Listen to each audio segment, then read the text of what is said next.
Pouvez-vous imaginer une girafe dans la Chine du XVe siècle?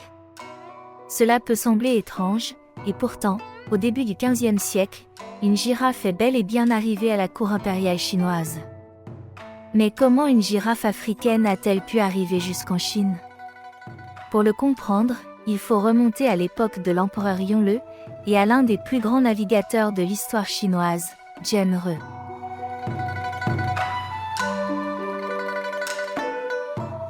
Lorsque Zhu Yuanzhang fonde la dynastie des Ming en 1368, il se méfie beaucoup du commerce maritime. Les pirates qui sévissent sur les côtes chinoises, notamment des groupes venus du Japon, représentent une menace importante. Et l'empereur, issu d'une famille paysanne, considère avant tout l'agriculture comme la base de la richesse du pays. Il impose donc une politique de fermeture maritime, qui limite fortement les voyages et le commerce privé à l'étranger. Mais quelques décennies plus tard, son fils, l'empereur Yongle, veut reprendre la mer. Pourquoi? Les historiens ne sont pas tous d'accord. Peut-être cherche-t-il à retrouver son neveu, l'ancien empereur Jianwen, disparu après la guerre civile. Peut-être veut-il obtenir des épices et des produits précieux. Ou peut-être souhaite-t-il simplement démontrer la puissance de la Chine et rétablir son ancien système de relations tributaires. Quoi qu'il en soit, Yongle décide de construire une flotte gigantesque. Et pour la commander, il choisit Zhen-He. Zhen-He est originaire du Yunnan, dans le sud-ouest de la Chine, et vient d'une famille musulmane. Enfant, il est capturé lors de la conquête du Yunnan par les armées des Ming et devient eunuque au service du prince Zhu, le futur empereur Yongle. Mais il ne reste pas un simple serviteur. Lorsque le prince se révolte pour prendre le pouvoir, Zhen-He participe au combat et gagne sa confiance. Il possède une expérience militaire, une grande stature, connaît le monde musulman et semble particulièrement à l'aise dans les relations avec les peuples étrangers. Pour Yongle, il est donc l'homme idéal pour diriger cette mission exceptionnelle.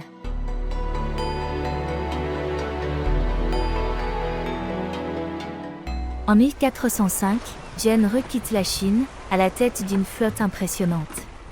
Des centaines de navires et des dizaines de milliers d'hommes prennent la mer.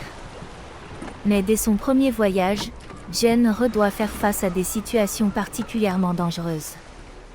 À Java, la flotte arrive au beau milieu d'une guerre entre deux royaumes. Lorsque les navires chinois débarquent, le souverain de Java occidental les prend pour des renforts envoyés par son adversaire. Il attaque donc la flotte chinoise, et plusieurs marins chinois sont tués. La situation pourrait facilement dégénérer. Mais Zhen-He garde son sang-froid, et parvient finalement à régler l'affaire de manière pacifique. Quelque temps plus tard, au large de Sumatra, il rencontre une autre menace, les pirates. Leur chef prétend se rendre, mais Zhen-He comprend qu'il s'agit d'un piège. Il refuse de se laisser tromper, et lance une attaque surprise. Le chef des pirates est capturé. Ces épisodes montrent que les voyages de Zhen-He ne sont pas de simples missions diplomatiques. Il faut aussi savoir négocier, se défendre, et parfois combattre.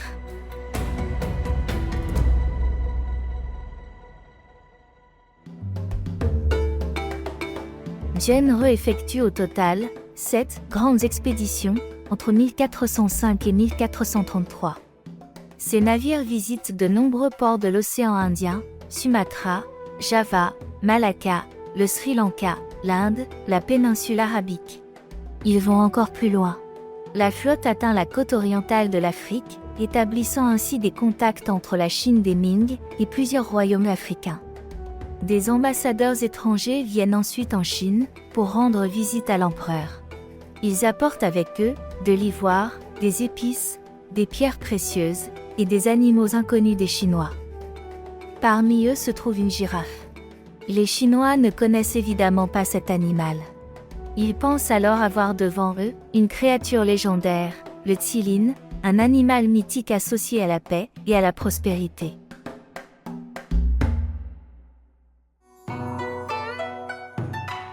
Mais cette ouverture sur le monde ne va pas durer. Les expéditions de Zhen-He coûtent extrêmement cher. Après la mort de Yongle, puis celle de Genre, la cour impériale perd son intérêt pour ces voyages lointains. Pendant longtemps, le souvenir de Genre s'efface même progressivement. Et pourtant, 6 siècles plus tard, son histoire retrouve une nouvelle importance.